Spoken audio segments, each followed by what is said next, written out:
the German national team. Go back to Berlin and speak your damn truth right there. I'm happy they were kicked out. This is not a G summit, a G10, G8, G16 summit. It's not a political summit. It's a damn World Cup in Qatar. You might not like the people, but unfortunately, they have the right to host the World Cup. Respect their. The Germans have been kicked out. They can go back to Berlin and go speak their truth, which is crazy. This nonsense of I want to speak my truth. I want to speak my truth. Like the truth is not relative. The truth is not subjective. There's one truth. So when I hear this nonsense that is being pushed these days, the way people define words these days is funny. Words I want to speak my truth. Go back to Berlin. I'll speak about the German national team. Go back to Berlin and speak your damn truth right there. I'm happy they were kicked out. This is not a G summit, a G10, G8, G16 summit. It's not a political summit. It's a damn World Cup in Qatar. You might not like the people, but unfortunately, they have the right to host the World Cup. Respect their culture, respect the tournament, and let us keep it football. No, they're going to bring your shenanigans, your political shenanigans there, and try to muddy the waters because you cannot get your way for a few months or a few weeks. Like you can go back to your country. Nobody says you shouldn't do what you want to do in your country. Go back and do it right now. I'm happy you have been kicked out of the tournament. Go back to Berlin, go back to Germany, drive your Mercedes Benz, and speak your truth and cover your mouth. They're stopping from telling your truth. Absolute nonsense. Couldn't play well and win games. You were concentrating on speaking your quote unquote truth. The Germans were a very disappointing team. Yeah.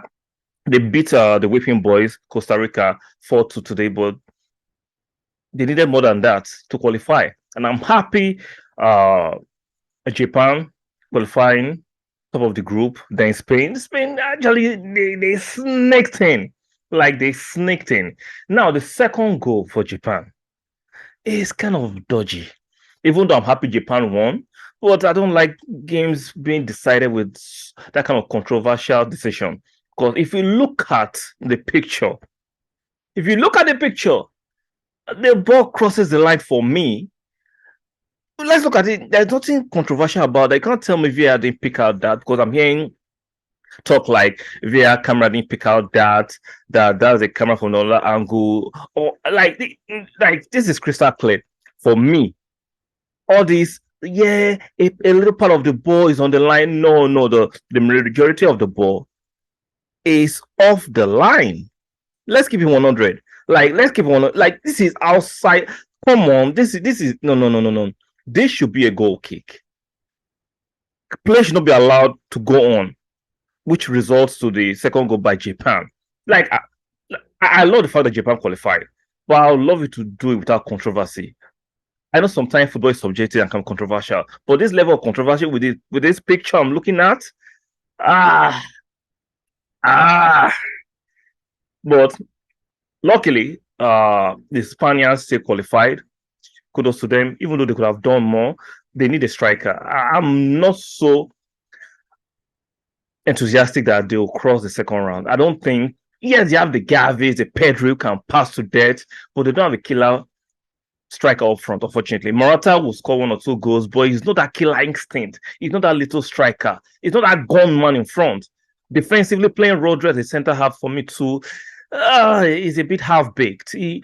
For me, they should have gone with a proper defender.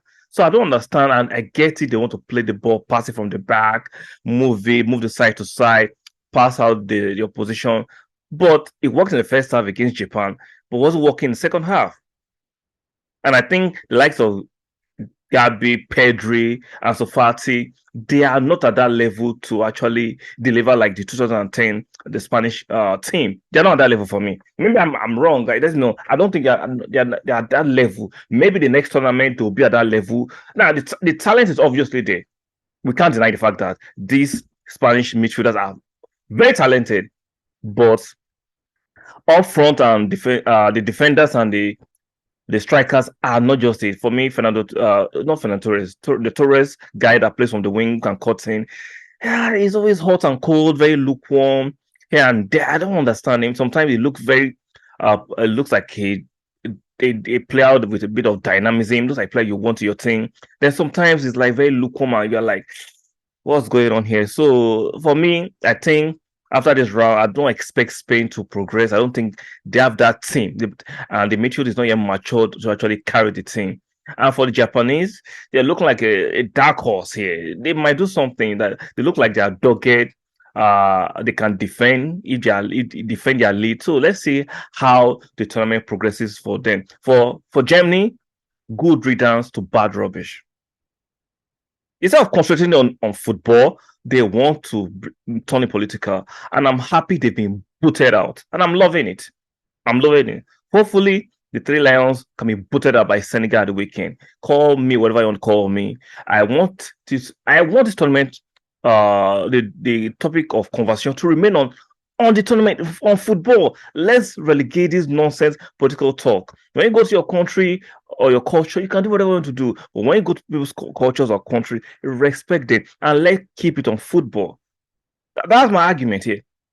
I'm not here to debate what is wrong or what is right, morally or otherwise. Let us keep it on football. Let's keep it on the Mondial. Guys, if you are not yet subscribed and you like this content, make sure you stick a like on the video and subscribe to if you're not yet subscribed. Stick a like on the video, very important for algorithm. And do not forget to turn the notification bell on. And I'll see you guys on the next one.